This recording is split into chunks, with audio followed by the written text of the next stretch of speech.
Cue the legal drama ... And just like that, we're in a courtroom.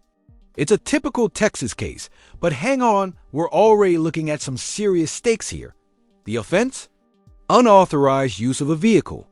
A state jail felony with a hefty fine. And potential prison time. All right, court is calling 2023 CR 1642, State of Texas versus Janelle Garza. Can our parties approach and announce for the record for the state? Hank Wilkins for the state. Defense. Elizabeth Russell for Janelle Garza. Are you Janelle Garza? Yes, Your Honor. Counsel, you received all the discovery. Did you review it with your client? I did, Judge. Court will find that the state is in compliance with discovery. Ms. Garza, I'm showing you what's entitled Application for Deferred Adjudication or Community Supervision. Did you review that with your attorney? Did you understand it? Did you sign it? Yes, Your Honor.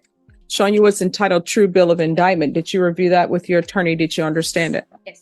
Counsel, do you waive the reading of the indictment? We do, Judge. State, are you proceeding on the indictment as presented?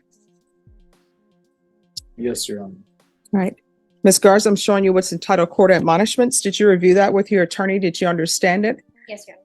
And did you sign it in all the appropriate places? Yes, Your Honor. Do you understand you're charged with the offense of unauthorized use of a vehicle? That's a state jail felony. The range of punishment is anywhere from 180 days up to 2 years. Here's the twist. Miss Garza's attorney has the crowd rooting for her, highlighting her transformation from drug addiction to redemption. She's been sober for 6 months, has a job, reconciled with her mother. But can you really wipe the slate clean after years of criminal behavior? Let's see what the judge thinks. In the state jail facility and up to a $10,000 fine. Yes. After reviewing state's exhibits 1 and attachments, the court will find there is sufficient evidence to find you guilty. The court will defer finding of guilt as you've applied for deferred adjudication. Are we proceeding with sentencing? We are, Judge. Anything you wish to say on behalf of your client? Yes, Judge. Ms. Garza, at the time of the offense, had been a drug addict for several years. When she was arrested, it was her first felony arrest, and it scared her. It scared her enough to get clean and to get a job. Since May 10th of this year, she's been clean. She did it on her own without going to rehab because she couldn't afford to go to rehab. And she's been clean for over 6 months. She has reconciled with her mother, and she's been employed since June of this year. She is a different person than the person that committed this offense because she understood and is willing to take responsibility for exactly what happened and wants to move forward with her life. She understood a change was necessary. And I think the person that you see today is a different person than the person that committed this offense. So we would request you place her on deferred adjudication because of that for the 2-year period and just follow the state's recommendation, Judge. And what did you do? Like No, with regards to this offense. what did I do? Yes. What do you mean? What did I do? I mean, you're here for unauthorized use of a vehicle. Oh, So what did you do? I took someone's vehicle without their permission. All right, because the police report is saying, at least he's saying he was drugged after meeting a female at a bar. That's what I mean, you seem shocked. That's what's in the police report. Have you read it? I went over it. It's just Yes. I didn't read that exact part. Oh, that yeah, said it that says- he was drugged, but I understand. So was he drugged? No. And then he said his debit card was taken without his permission as well. I did not take his debit card. Well, they found it in your purse. That's what the police report says. Because it says right here, I don't Victim- remember them saying anything about that, and I No. don't remember having the debit card or anything. it says, according to the original case number, victim had been drugged after meeting a female at the bar. Victim allowed the female to take him home in his vehicle. After waking up, he discovered his vehicle was gone with the keys, cell phones, and multicolored debit card. He found out later in the day his debit card had been used at a local gas station. The stolen vehicle, which is what we're here today, was found today, had the keys in the ignition, and had no signs of tampering in the steering column. Victim stated he never gave any consent to take or use his vehicle and wanted to process with charges. Victim gave us consent to process and search the vehicle. While searching the vehicle, victim's debit card was found inside her purse. So they're saying they found his debit card inside your purse. Mhm. The debit, well, I mean, you're saying, No, I'm saying I understand what you're saying. I don't recall them ever saying that, or them telling me that, or of them ever saying that they found a debit card in the purse. If they did, Here's where things get messy. We're talking about a debit card found in the defendant's purse. And surprise, it's the victim's card. She claims it was a mistake. But with the evidence against her mounting. Can we believe this? Yeah, that's what they say right here. I understand. I just don't recall them ever telling me that personally or them ever bringing Well, that up. wait a second. This is what the police report says. The debit card was a multicolored debit bank card. I also found a gray camouflage bag in the trunk with some work gear and victim's work identification card. Suspect, that's you, was advised of her rights and asked why victim's debit card was in her purse. Suspect said she found it in the vehicle and thought it belonged to her friend. The bag in the trunk, she said, was already there. She said she didn't know the vehicle was stolen. So the debit card was found in your purse. When you're drug tested today, what are the results going to be? I'll be clean. All right. So we'll do a drug test today, then I'll come back with sentencing. All right. Are you all ready? Yes, All right. We're back on the record in 2023 CR 1642. State versus Janelle Garza.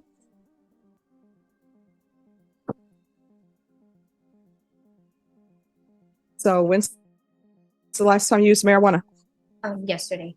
All right. So what your attorney was singing your praises about how you've gotten your life together and you did it all on your own. So why are you using marijuana? Well, I guess I should say I got my life together. I used to use meth for 5 years. I'm sorry, what? I used to use meth and amphetamine for 5 years. That's what I've been clean for the last 6 months. But marijuana is illegal here in Texas. So why are you using marijuana? It just helps me with my anxiety. That's basically it. All right. But as a part of the program I and would taking know. responsibility, Yes, when ma'am. your attorney was singing your praises, talking about how you clean and sober, you Yes. know that sobriety does not mean that you're using marijuana. You should have stopped her and said, wait a minute. Let me tell you something. But you didn't. You waited till you got caught. I mean, You did. that's your opinion, yes. And No, that's true. Let me ask you this. Did you interrupt your attorney and tell her, I'm not clean and sober because I'm using marijuana? That's yes or no. Did you tell her that?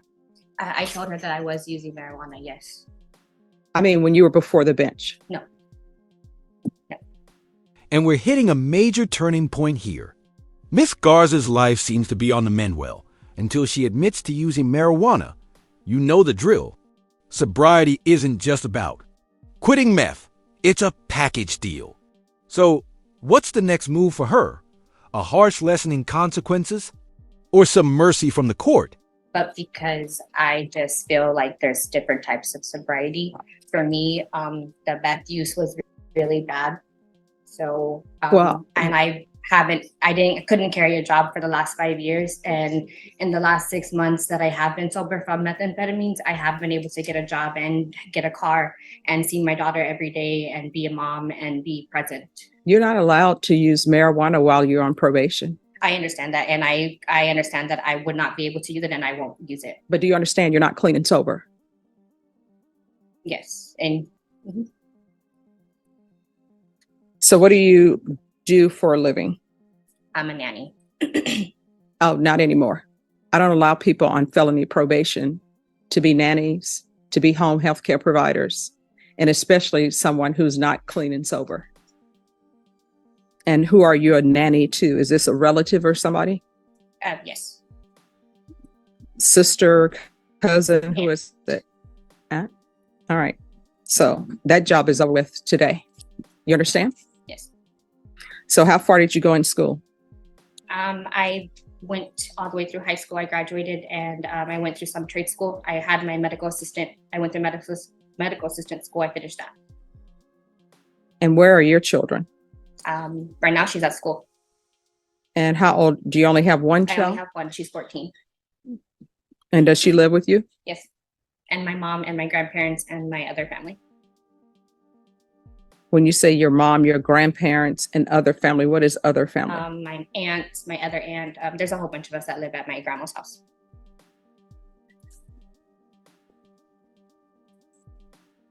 All right. This is what the court is going to do. Are there any other questions? No, Your Honor. All right. There's a $500 fine that will be probated. 3 years deferred adjudication. Going to do a TAP evaluation, follow recommendations. If they recommend inpatient treatment, we'll start with intensive outpatient treatment. There's going to be 90 sober meetings in 90 days. I'm going to want her tested for levels. If the marijuana levels go up, then we're going to address that. Yes. There is going to be the UA hotline.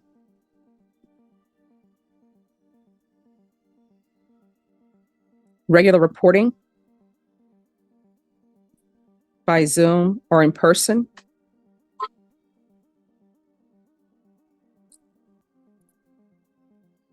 $100 hours of community service restitution.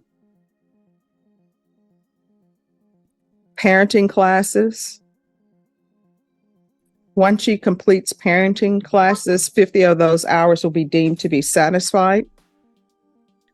You're either going to get a higher level education, or either you're going to complete trade school or whatever you're going to do. That's going to be required. And once that's completed, then the remaining of the community service will be deemed to be satisfied. Proof of employment within 30 days. There's to be no employment as a home health care provider or with minors. There's to be no unsupervised contact with minors. Other than her daughter, accurate? No unsupervised contact with minors. With her. I'm sorry? I won't ever be unsupervised with her. I'm sorry, what? I won't ever be unsupervised with my daughter. All right. My mom always is there with her. Thank you. And do you have any CPS history?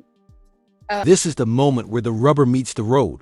The judge makes it clear Miss Garza is staying on probation, and it's not all sunshine and rainbows. Parenting classes, drug tests, community service. This is her last shot. But here's the kicker. If she messes up, she might be back behind bars. There was a long time ago, but they were both closed and dropped. All right. And what was the CPS history concerning? Due to my meth use. Okay. I'm going to want field visits.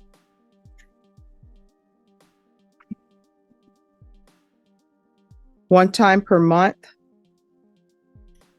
for 3 months. And if there are no issues,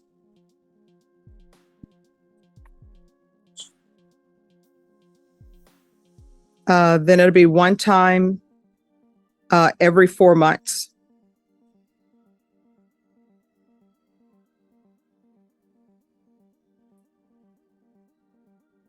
Restitution, if any,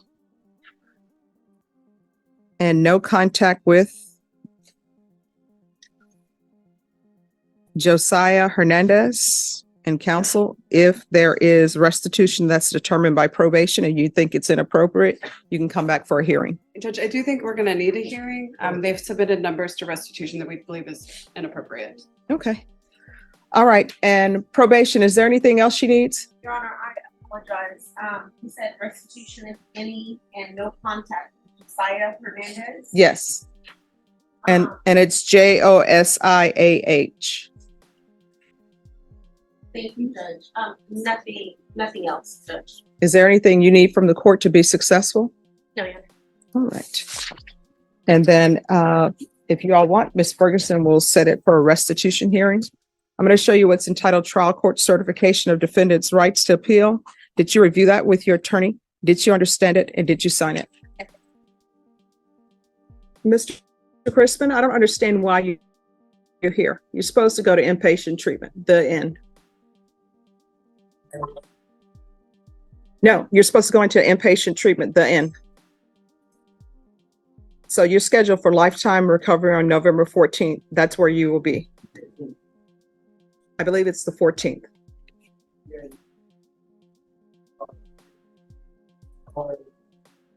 Here's the thing. I don't know. I think you're here to talk to me because you don't want to go to inpatient treatment. Is that correct? No, my question is, do you want to go to inpatient treatment? Yes or no?